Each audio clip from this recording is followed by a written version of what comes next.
Welcome to Morning Infusion with Dr. V. Have you ever wondered what it would be like to be a registered nurse and to be married to a police officer? Yeah, I don't know anything about that. Mhm. Mhm. My name is Dr. Viola Pierce. I'm the owner and the CEO of VP Nursing, the Nurse Nurturer, and the facilitators of Secret Suppers Worldwide with Dr. V, where our goal is to equip healthcare professionals to be wealthy in all areas of their lives. Our goal is to come to you each Monday, Wednesday, and Friday at 7:30 a.m. Eastern Standard Time to give you the fuel to crush your goals and to show up exceptional on a daily basis. You can follow us on Twitter at the Nurse Nurturer, Instagram at VP Nursing. If you're watching on YouTube, don't forget to hit the subscribe button and please share this video. You can also visit us at our website at vpnursing.com.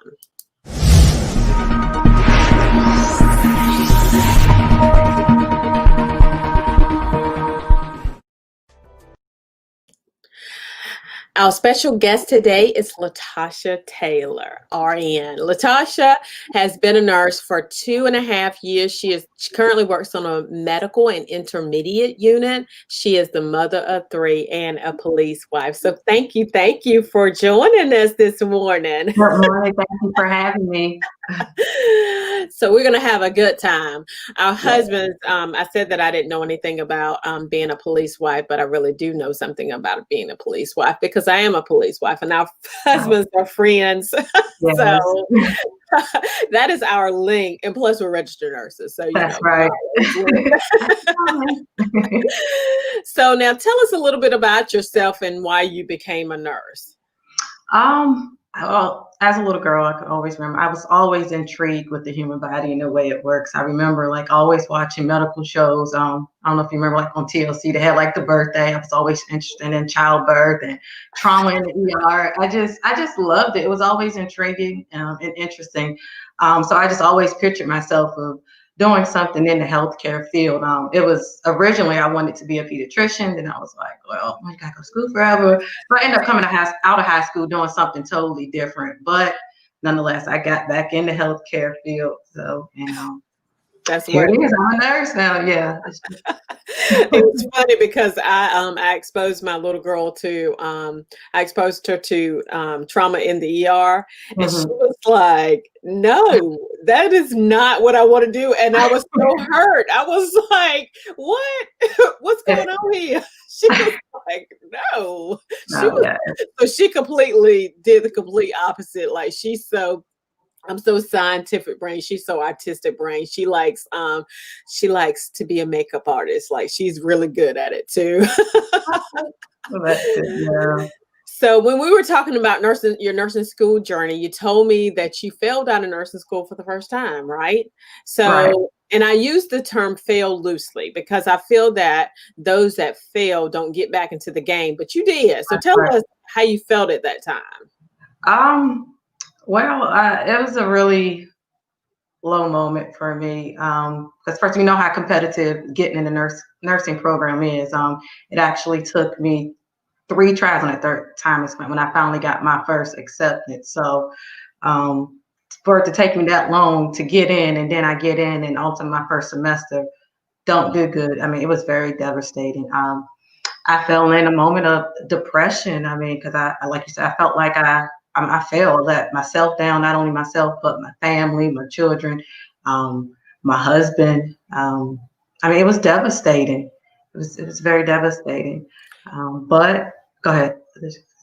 But when I first, because I was in nursing school, and at the time when I was in nursing school was just, in the Stone Ages. You could go from your RN, you could go from your LPN program to your RN program. So that's what I did, and or that's what I thought that I was going to do. You had to have a certain GPA in order to get through the LPN program, and then a higher GPA in order to get to your RN program. Well, Mhm. my GPA was not that high. And so I ended up not, crossing over into the RN program and was an LPN for about 10 years.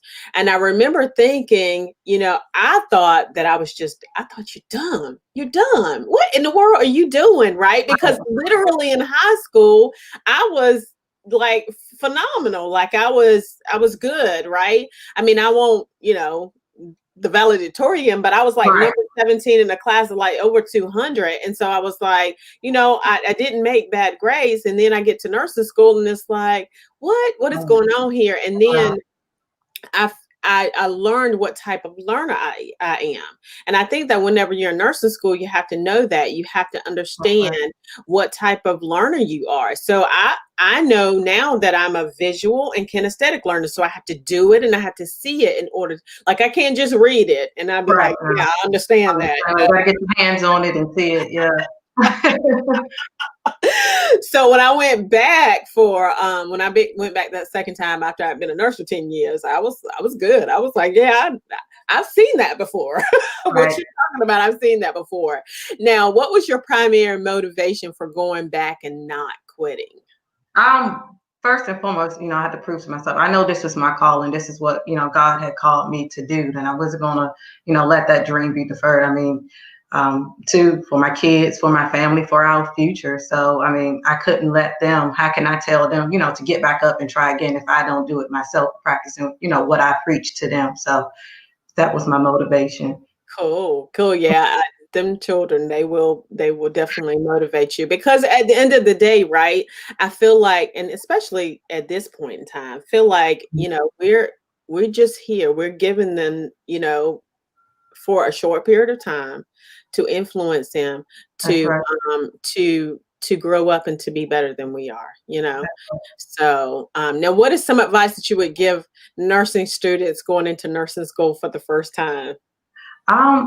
I would say definitely get a mentor, someone that's been through it, because it's only us nurses and those that been through nursing school who truly understand what you're going through. Because I remember times that I would just come home crying, upset, frustrated. I mean, my husband, he would listen to me, but he didn't just quite understand, what it was. That he said, it's just a test. You didn't study for it. Yeah, I studied, but the thing about nursing tests is everything seems correct. It's about picking the most correct. It's not like you. I did good in school, so if learning the content wasn't hard. That wasn't a problem. It was just the testing. So, and he couldn't quite understand that. My family couldn't either. So just having a mentor, someone that's there for you, that can actually help you through that bad time, who understands. And I laugh at you when you talk about the most correct, right? 'Cause it is so true. It is Yeah, like you got four answers, all four of them are right. Okay. that's I right. just need for you to pick Which them up. one is the most Like, correct? really. So now you are married to an officer. Now, how did you meet and what was different about him that attracted you to him? We met by accident, literally. um, as you know, I have a blended family. I was actually on the way to my daughter at the time, her pre-K graduation, I think, or something ceremony, and got rear-ended on the way there. It was like a rainy, dreary morning, something like this morning. So he got the call. It wasn't his call. In fact, it was one of his other partners calling. He called and asked him to take the call. He was so upset that he took that call or whatever, that he had to get it. But so he came, he did the report. And at the end of it, he gives me his card and was like, so call me and let me know when you get your police report. I'm like, okay, I've never had that happen before. I was like, I didn't really think nothing of it. So I took the card, and when I got the police report the next day, I called him, and just the rest from history. We kind of just talked and, found out we had some things interested at the time. I was in, going to the gym and trying to get, healthy again. And actually our first date was to the gym, and it just kicked it off from there. Oh, good, good. He is super funny. He is so crazy. He's special. Those that know, he's special, very special.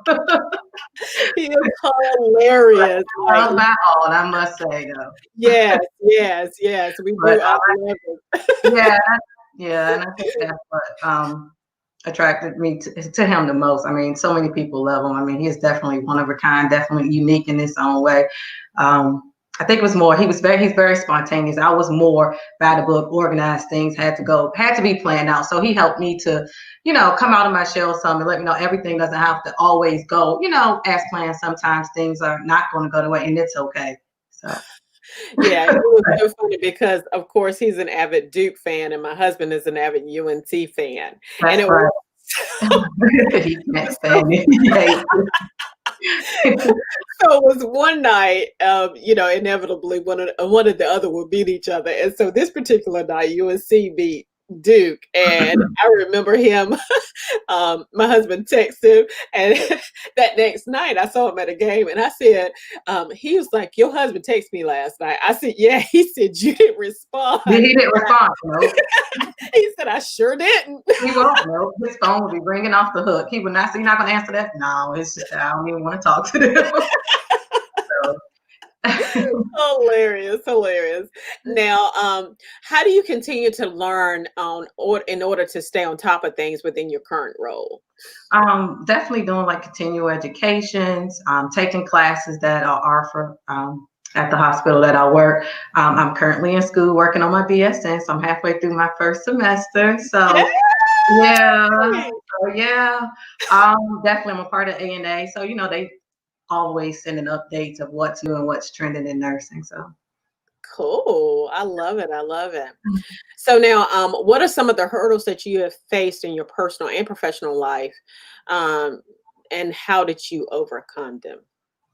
I think me personally with my own self trying to get over, sometimes we can hold ourselves back and limit ourselves. So I think it's more like self-confidence issues.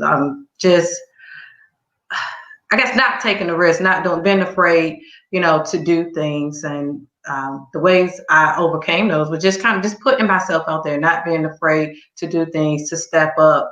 Like when it comes to work, getting on committees, getting involved. So not just because you're a new nurse, as people will say, that you can't do it, you can't be involved. So just not allowing myself to hold myself back is one of my biggest hurdles. Yeah, and facing that fear is huge, because I always say fear is false evidence appearing real. And the reality is that we need to be very intentional about just making that next step. And the more that you make that next step, the easier it gets. And you realize what you can do, what you can't, what you are faced with. But God says we can do all things through Christ who strengthens us, right? That's right. And so I have a Facebook comment that says LaTarsha is so pretty. I'm sure that is your husband. I'm sure he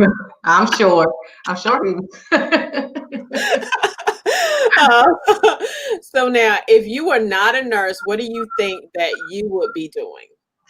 I think I'll probably educate, probably a teacher. When I was in high school, I did do early childhood education classes where I actually got college credit for it. But like I said earlier, when I got out of school, I actually went to school for something totally different. So I always enjoyed, I love children. I love working with children, being with children.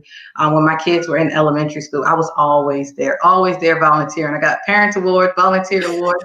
I just love it. I love being around the children. So I'll probably be teaching.